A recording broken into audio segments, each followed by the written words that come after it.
Welcome to Chef Alli's Farm Fresh Kitchen.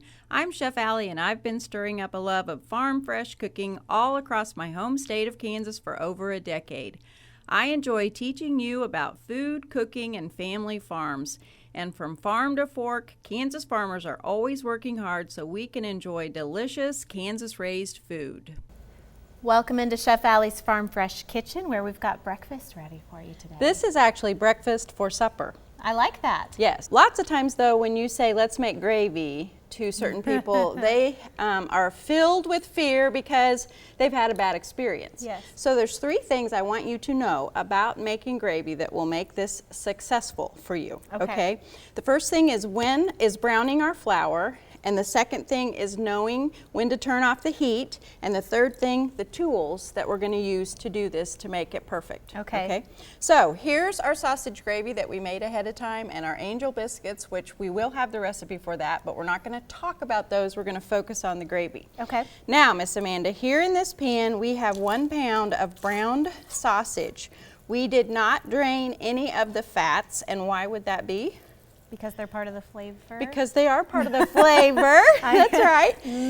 You're right. And it's because we need that fat from our sausage. Sometimes we even have to add a little additional fat because we're going to add flour to the fat, and that's what's going to make our roux. Okay. Yes? Okay. So on the recipe, I will be very specific on this measurement of flour that we're going to add, but usually I do this by sight. But when we get to the recipe on the blog, I will make for sure that I have it measured out.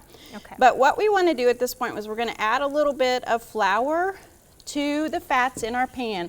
And this is that first important step that I told you about where we really want to make for sure that we brown off our flour. And when I say that, you're not really going to be able to tell that your flour is browned because it's adhered itself to that sausage right there and the sausage is brown. So that's kind of hard to tell. So we just want to make for sure that we cook it a minute or so, because if we don't do this step, it makes our gravy taste pasty and gluey. So that's why this is super important to put that flour in there, let it heat up. Can you use any kind of flour? You can use any kind of flour that you want. I usually just use all-purpose flour. I've never actually tried, using like wheat flour or anything like that, but I'm confident that you could probably do that. Okay. So typically, it's equal parts oil and flour. Most recipes are that way. So we had a couple tablespoons of fat in the pan, so we added a couple tablespoons of flour. Yeah, it wasn't much flour at all. Yeah. So the second thing is, and this is super important, turn off your fire right now.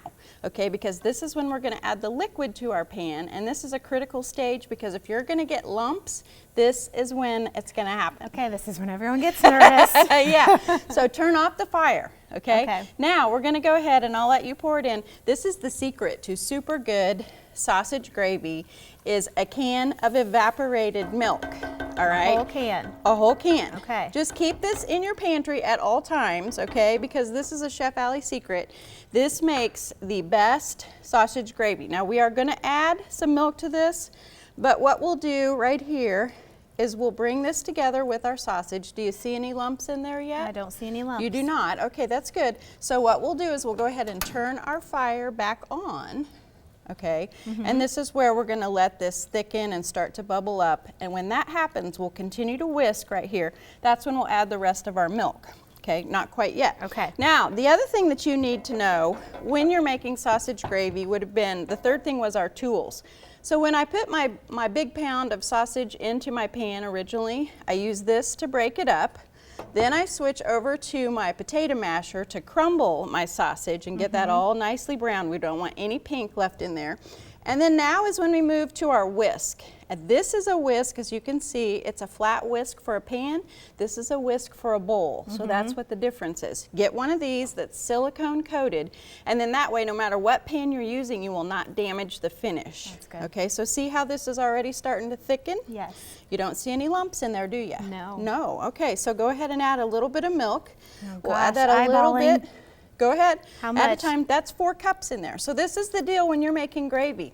If you make gravy, and let's just say you really want to make this full pan. So you make your gravy and it's a little bit too runny. What are you going to do at that point? Add more flour? No. Don't add I'm glad more you flour. said that. We don't want to add more I was thinking flour. about soaking it up. Because if we would add flour at this point, again, that's where we're going to get lumps. What we would want to do is take a little bit of cornstarch and equal parts water and cornstarch, and this is called making a slurry. Okay? Okay. And we would add this a couple tablespoons at a time until our gravy is nicely thickened. Okay. Again, this is a thickener just like flour is, and so we have to give this time to cook so that it tastes good. Because if you just put it in there, thicken it real quick, and then serve your guests, it will taste like cornstarch. Okay. Okay? So it's important to let that That's cook good just a few secret. minutes. Yes. So how much milk am I supposed to pour in? I would probably add another cup to that, and then we would just simmer this until it was thickened. You can add more if you want to. We'll I add the don't whole know. thing if you like. How Really? about that? Yeah, because we have all those biscuits over there that somebody's going to want to eat. Okay, I think that's good. And then obviously, because this is as loose as it is right at this point, we are probably going to have to thicken it a little bit with our slurry, but no big deal. We Right. don't have any lumps in there, Yes. and that's the main It's thing. not ruined. You just No. will have more gravy. Yes, you'll just have to Okay. thicken it a little bit. Season it with salt and pepper, of course. Black pepper is what we like in ours. But then you have a really quick supper in honor of, did I say that? National Biscuit and Gravy Week is the second week of September. And then we're coming up on Family Day, Monday, September 28th, a day to eat dinner with your family. So make some sausage gravy and some angel biscuits and gather around the table. Looks good, smells good. Can't wait to eat it. Thank you. You're welcome. We're going to have this on ChefAlliesFarmFreshKitchen.com and also momseveryday.com. We'll Absolutely. link you over. You can Great. do it. I know you can make lump-free gravy. Give it a try. All right, we'll be right back. We're the Kansas Farm Food Connection, Kansas farmers and ranchers who are proud to put wholesome and nutritious food on your table. It's our mission to connect farms to families and families to farms through education and firsthand experience. Together, we're raising Kansas.